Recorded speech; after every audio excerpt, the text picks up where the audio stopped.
शिवाय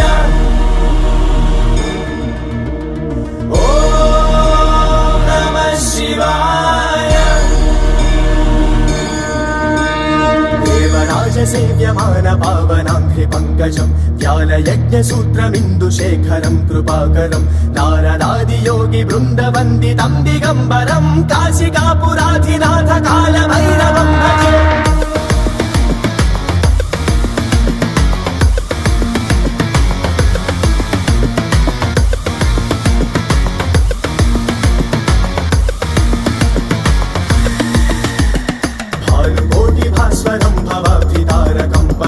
नीलकण्ठवीप्सितार्थदायकं त्रिलोचनं कालकालवम्बुजाक्षमक्षशूलमक्षरं काशिकापुराधिनाथ कालभैरवं भजे।